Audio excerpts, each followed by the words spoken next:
wanita Indonesia yang diberkati oleh Tuhan. Hakim-Hakim pasal yang keempat, ayat 4 sampai ayat yang ke-8 dan seterusnya menceritakan tentang seorang wanita yang hebat. Dan wanita itu bernama Deborah.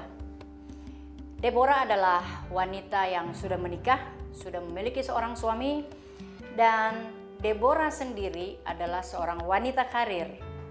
Dan saudara nggak tanggung-tanggung, karir dari Deborah ini adalah sebagai seorang hakim hebat. Tetapi saudara, sekalipun dia seorang hakim perempuan, tetapi Deborah ini memiliki kualitas pribadi yang benar-benar luar biasa. Dan kita perlu mencontoh dari Deborah. Karena apa saudara? Karena Deborah ini adalah seorang wanita yang kuat, seorang wanita yang pemberani. Kenapa saya katakan Deborah ini adalah wanita pemberani? Karena dalam Hakim-Hakim pasal yang keempat, ayat yang ke-8 di situ dituliskan bahwa ketika Deborah memberikan perintah kepada panglimanya yang bernama Barak ini dia perintahkan untuk mengalahkan musuh-musuh mereka. Deborah memerintahkan Barak untuk mengerahkan pasukan untuk melawan musuh. Dan saudara tahu apa yang terjadi? Panglimanya sendiri berkata bahwa aku akan maju berperang melawan musuh-musuh, tetapi dengan catatan engkau, Deborah, harus ikut.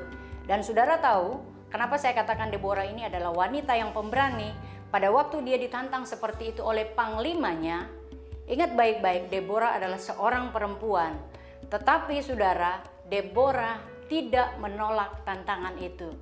Deborah maju berperang melawan musuh-musuh bersama dengan panglimanya. Luar biasa Deborah ini.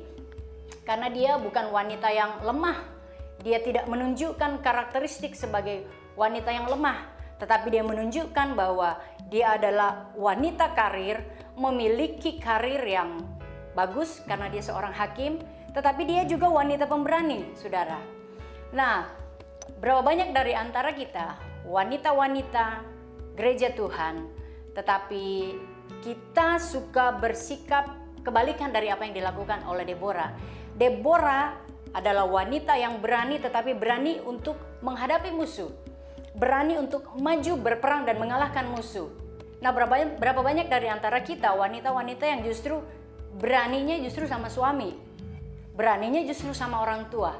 Dan itu adalah sikap yang sangat menyakiti hati Tuhan. Karena firman Tuhan dengan jelas berkata bahwa hormatilah suamimu.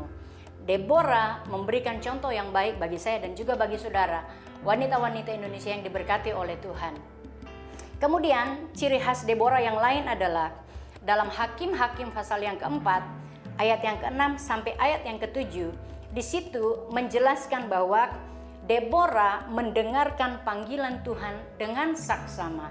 Dengan kata lain, Deborah ini seorang wanita karir, seorang wanita yang sibuk, memiliki karir yang bagus sebagai seorang hakim. Tetapi Deborah adalah wanita yang fokus kepada Tuhan. Wanita yang mengutamakan Tuhan di atas segala-galanya. Karena apa saudara? Dalam segala hal, dalam setiap sikap, dalam setiap keputusan, dalam setiap tindakan yang dilakukan oleh Deborah, seorang wanita karir yang hebat, seorang wanita karir yang kuat, seorang wanita karir yang pemberani, dia atau Deborah selalu mengutamakan Tuhan. Setiap dia mau mengambil keputusan, dia selalu berdoa dan bertanya kepada Tuhan. Dengan kata lain, Tuhan selalu menjadi fokus dalam hidupnya. Ketika dia akan mengambil keputusan, Tuhan yang dicari oleh Deborah.